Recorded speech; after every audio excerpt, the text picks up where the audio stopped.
श्री दानिश अली जी।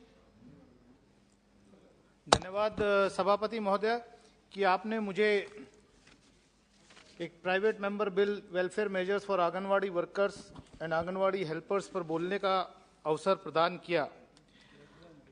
हमारे देश में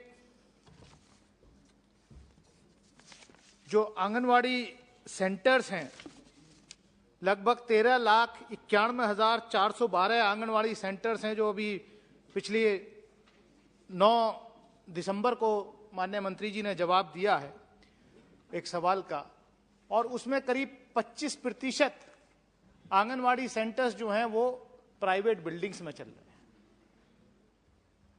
सरकार ने माना है, माननीय मंत्री जी ने माना है खुद कि करीब 3,60,000 आंगनवाड़ी सेंटर्स में प्रॉपर टॉयलेट सैनिटेशन की व्यवस्था नहीं है। उसका उन्होंने एक कारण भी, रीजन भी दिया कि आंगनवाड़ी सेंटर में टॉयलेट बनाने के लिए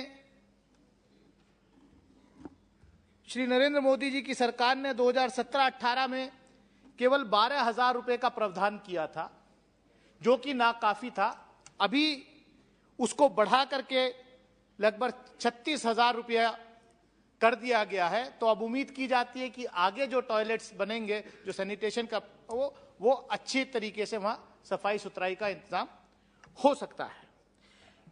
सभापति महोदय, कहने को बहुत आसान है कि आंगनवाड़ी वर्कर गांव-गांव में रहती हैं, लेकिन उनका काम जो है, मैं समझता हूं कि बहुत ही महत्वपूर्ण, इंपॉर्टेंट काम होता है। और जैसे माननीय प्रधानमंत्री जी ने कहा कि आपदा में अवसर तलाशना, तो जब कोरोना के दौरान आपदा आई, तब ये इस देश की जनता, इस देश की पॉलिटिकल क्लास, इस देश के ब्यूरोक्रेटिक क्लास को अंदाजा हुआ कि जो गांव देहात में जो स्वास्थ्य व्यवस्थाएं हैं, स्वास्थ्य की व्यवस्थाएं हैं, वो कितनी चरमराई हुई हैं। जो गांव देहात में जो आंगनवाड़ी वर्कर हैं, जिसको आशा वर्कर के नाम से हम जानते हैं, उन्होंने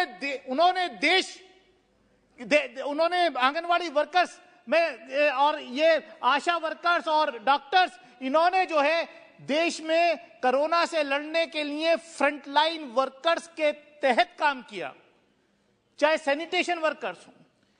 मैं कहने का तात्पर्य मेरा यह है कि हम इसको, जो आंगनवाड़ी वर्कर्स हैं, जो आंगनवाड़ी सेंटर्स हैं, ये देश की आम जनता के लिए, देहात में रहने वाले लोगों के लिए एक तरीके से अस्पताल का, स्कूल का, उनके पालन पोषण का, बेसिकली ये गाइड है, ये सेकंड मदर, ये पेरेंट्स के रूप में काम करती हैं जो हमारी आंगनवाड़ी वर्कर्स होती हैं और उनके हेल्पर्स होती हैं।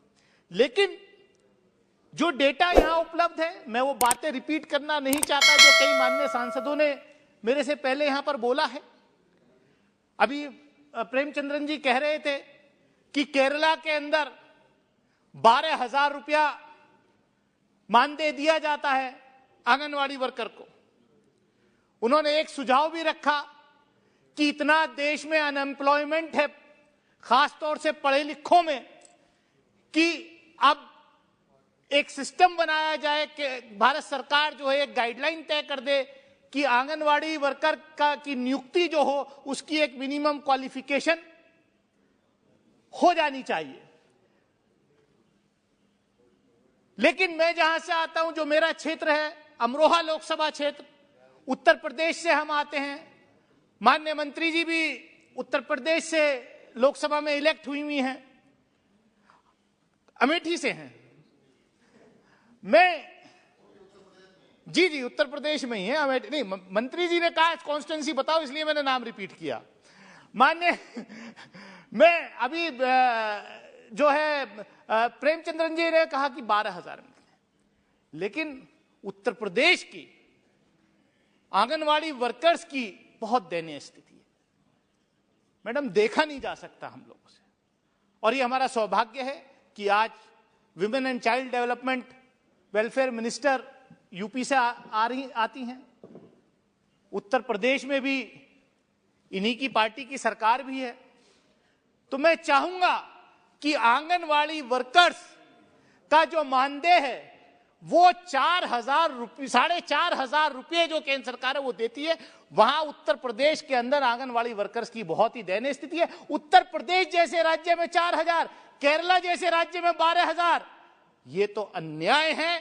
मैं उत्तर प्रदेश की आंगनवाड़ी वर्कर्स के लिए आपसे हाथ जोड़ करके प्रार्थना करता हूं कि उनके मानदेय को बढ़ाया जाए और उनको गवर्नमेंट, जो केंद्र सरकार के जो 4th ग्रेड के एम्प्लॉइज होते हैं, वो सारी फैसिलिटीज उनको दी जानी चाहिए। मैं इन्हीं शब्दों के साथ, इसी उम्मीद के साथ कि माननीय मंत्री जी इस पर जो है कुछ रोशनी डालेंगी जब अपना जवाब देंगे। बहुत बहुत धन्यवाद।